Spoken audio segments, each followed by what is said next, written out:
Bienvenue sur la formation Project, maîtriser la planification et le pilotage de projet. Nous sommes sur la séquence numéro 2, méthode de planification et de pilotage. Au menu de cette séquence, tout d'abord une présentation de la méthode. Ensuite, nous allons voir les 5 étapes de la première phase, la phase de planification. Ensuite, pour terminer la séquence, je vous propose un petit exercice en vous présentant à la fin la solution.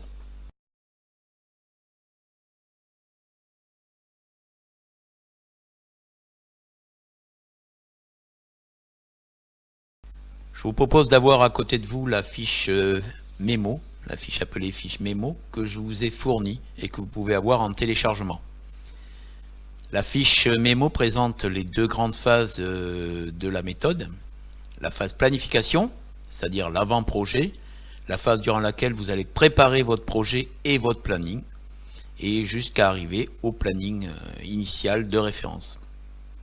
Ensuite, la phase de pilotage, c'est la phase de réalisation du projet. Elle suit la vie du projet avec ses aléas, ses réunions, ses revues, ses jalons contractuels, et ceci jusqu'à la conclusion du projet avec le bilan de fin de projet. Je vais bien sûr utiliser cette fiche mémo pour vous présenter la méthode de planification et de pilotage. C'est notre fil rouge tout au long des phases et des étapes que nous allons étudier ensemble.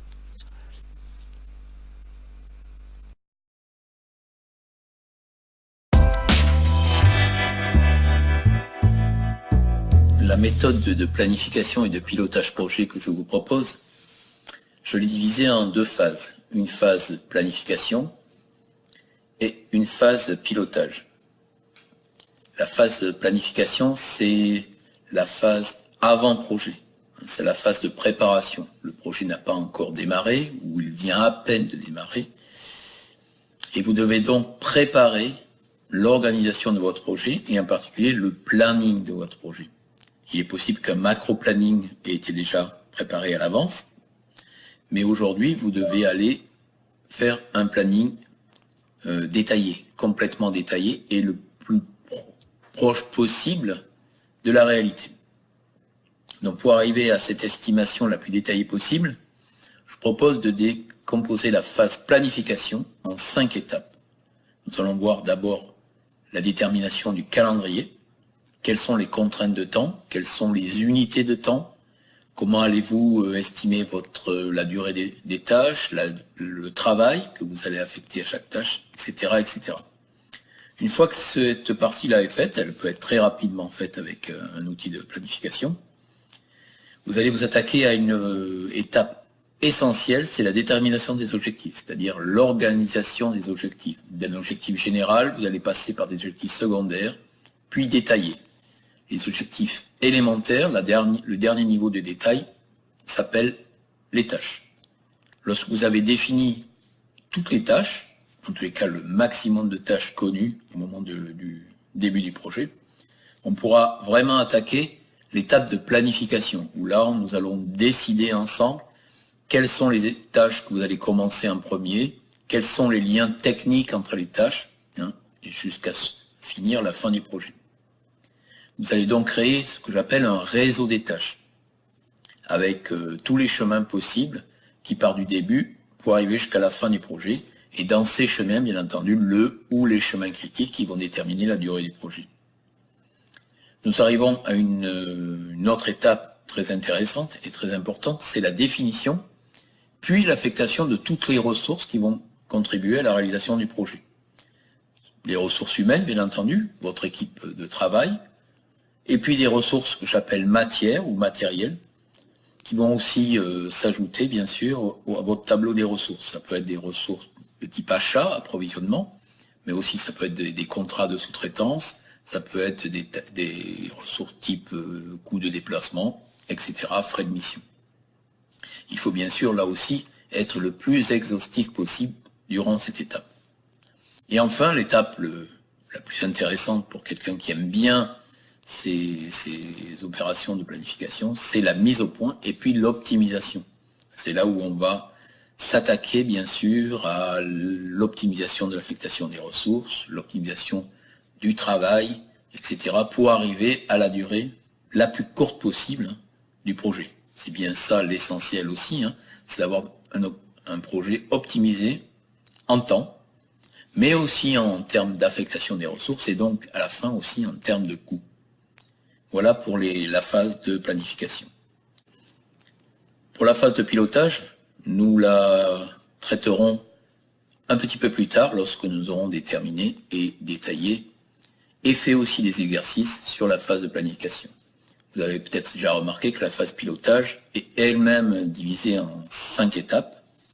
Lorsque le planning sera terminé, après l'étape d'optimisation, vous allez créer ce qu'on appelle un planning de référence.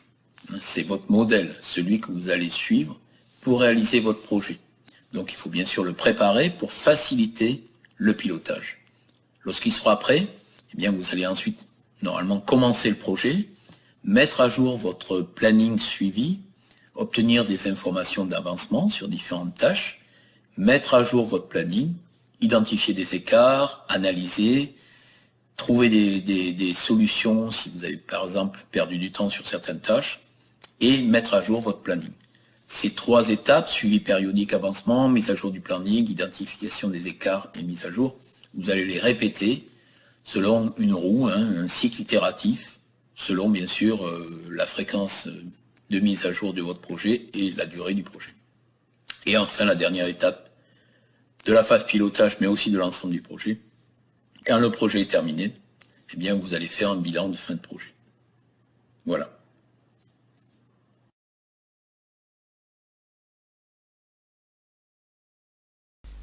Après cette présentation en vidéo de la méthode de planification et de pilotage, je propose de revenir un petit peu plus en détail sur les 5 étapes d'abord de la planification.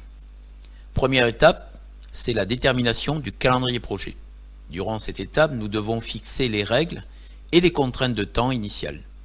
Nous avons plusieurs premiers objectifs à atteindre. Tout d'abord, choisir le bon type de prévision, le plus efficace. Définir le temps et les unités de travail adaptées au pilotage de projet. Enfin, paramétrer notre outil de planification pour faciliter les saisies et les mises à jour. Le mode opératoire de cette étape est relativement rapide à dérouler. Il prend à peine 1 voire 2 minutes. Cependant, c'est une première étape à ne pas négliger.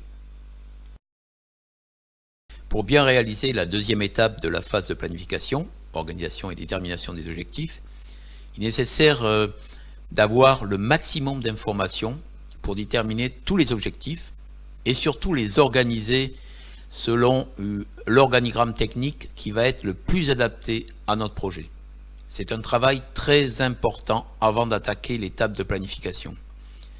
Pour réaliser le meilleur organigramme technique possible, il va nous falloir définir une arborescence projet adaptée au contenu technique, contractuel ou organisationnel de notre projet.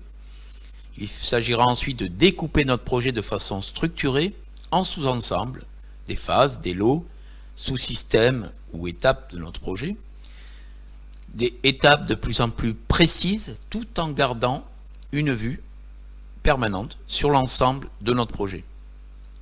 Il s'agit aussi de décomposer ensuite notre projet jusqu'à pouvoir définir tous les objectifs élémentaires, que l'on appelle les tâches. Ces tâches vont nous permettre ensuite de définir, piloter et mesurer en détail notre planning et notre projet. L'ensemble de ce travail va nous permettre de créer une structure générale du planning la plus adaptée à nos objectifs projet.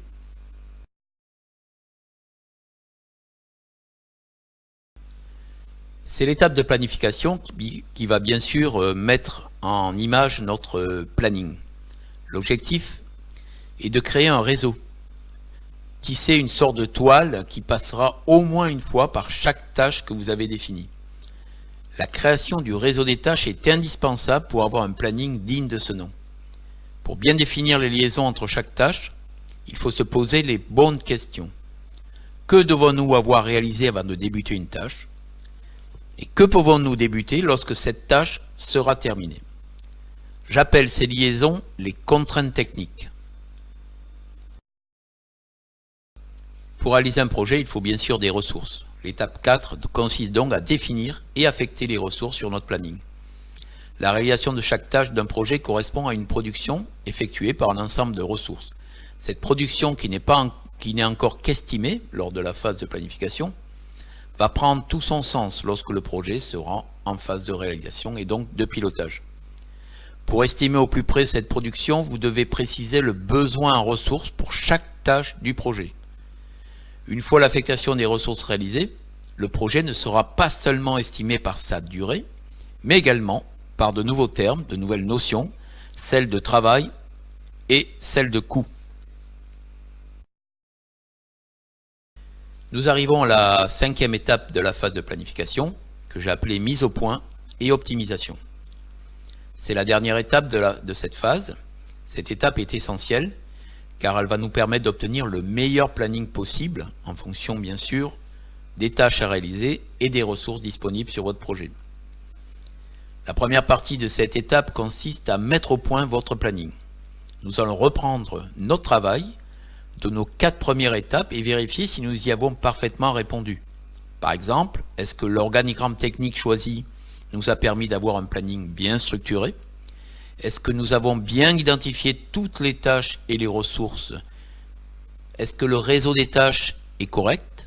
Enfin, est-ce que les ressources ne sont pas trop utilisées, c'est-à-dire en surutilisation? Après sa mise au point, notre planning est normalement maintenant bien organisé, complet et sans erreur, compte tenu des informations à notre disposition au début de votre projet. Toutefois, il est rare que notre planning soit parfaitement optimisé. Pour passer d'un planning, je dirais correct, à un planning idéal, parfait ou pratiquement parfait, nous avons à notre disposition une panoplie de techniques et d'outils. Toutes les théories et fonctions autour du PERT, Programme of Evaluation and Review Technique, en français technique d'établissement et de remise à jour des programmes. Par exemple, la recherche des chemins critiques, des marges, des dates clés de notre projet. Nous avons aussi les fonctions qui vont être mises à disposition par votre logiciel de planification pour, par exemple, lisser ou niveler l'affectation de toutes les ressources travail de notre projet. Pour terminer cette deuxième séquence, je vous propose un petit exercice que vous allez trouver amusant ou pas, selon le résultat. Je vous propose de mettre en pratique la méthodologie de planification au travers de ce jeu que je vais vous présenter, mais sous la forme d'un mini-projet. Voici le cahier des charges. Il s'agit de traverser un pont en pleine nuit noire. 4 personnes font le projet de traverser en pleine nuit noire un pont étroit de 100 mètres de long. Pour traverser sans tomber, il est indispensable d'avoir une lampe. De plus, le pont ne peut supporter que 2 personnes à la fois. Ces 4 personnes, que nous appellerons A, André, B, Béatrice, C, Colette et D, Didier, ne possèdent qu'une seule lampe torche et ne marchent pas à la même vitesse. André, A, jeune et en pleine forme, estime mettre 1 minute pour traverser le pont. Béatrice, B, un peu moins sportive, préfère estimer sa traversée en 2 minutes. Colette, C, un peu fatiguée, estime son passage à environ 5 minutes. Enfin, Didier, plus âgé, prévoit de mettre 9 minutes pour traverser le pont.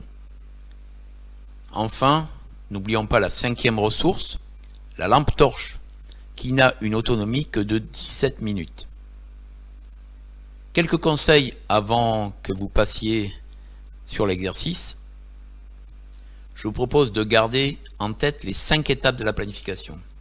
Réfléchissez surtout sur la modélisation du projet, puis sa décomposition en tâches, puis affectez les ressources. Pensez à cette méthode d'organisation avant de chercher une solution. Sachez que par expérience, en laissant aux étudiants 10 minutes de réflexion environ, seuls 30% des étudiants ont proposé une méthode adaptée et seulement 5% ont trouvé la solution. Alors bonne chance.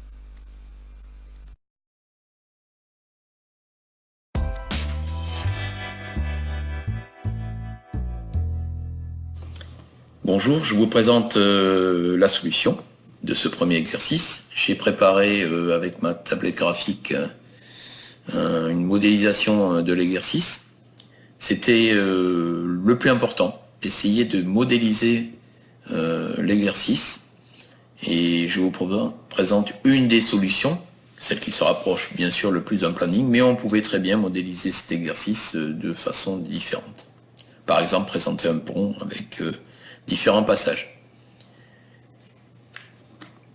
Donc, j'ai présenté ici les contraintes en haut. Donc vous avez 17 minutes, c'est le temps, c'est l'autonomie de la pile de la lampe. Si vous dépassez 17 minutes, le projet est perdu. Vous risquez d'avoir un accident. Et donc nos 4 ressources humaines, on va dire, qui mettent un certain temps pour traverser le pont, elles n'ont pas tous la même forme. Donc A qui met 1 minute, B 2 minutes, C 5 minutes, D 9 minutes. Et bien sûr ne pas oublier la lampe qui est aussi une ressource. On appelle ça une ressource matérielle, mais c'est une ressource aussi importante que les autres puisque personne ne traversera le pont sans la lampe. Donc ce qu'on est sûr, c'est que la lampe sera sur toutes les tâches du projet. Donc ces informations-là, on peut dire, c'est toutes les informations temporelles que l'on peut identifier au début, dans la première étape du projet. Ensuite, maintenant, nous allons déterminer les objectifs. Alors les objectifs, ils sont au nombre de 5. Si vous avez fait bien attention, vous avez par exemple une première tâche que l'on va appeler A1, voilà, dans laquelle vont passer 2 personnes. S'il faut bien, on ne peut pas mettre plus, je vous rappelle que c'est une contrainte de l'exercice, pas plus de 2 personnes sur le pont, et bien entendu la lampe qui est indispensable. Lorsque ces 2 personnes auront atteint l'autre bout du pont, elles repartiront. Alors une personne seulement repartira avec, bien entendu, encore la lampe. Donc celle-là, on va l'appeler retour 1. Troisième tâche, eh bien, il faut continuer. 2 personnes vont encore une fois repartir pour qu'elles se retrouvent de plus en plus nombreuses de l'autre côté du pont. On va appeler ça l'allée numéro 2, avec toujours la lampe. Un retour numéro 2, vous avez bien compris maintenant le principe, toujours la lampe. Et si on compte bien, 2, 3, 4, voilà, cette fois-ci, sur cette dernière tâche ici, toutes les ressources seront passées. Donc encore une fois, 2 ressources, et on ne va pas oublier la lampe. Et on va appeler cette tâche A3.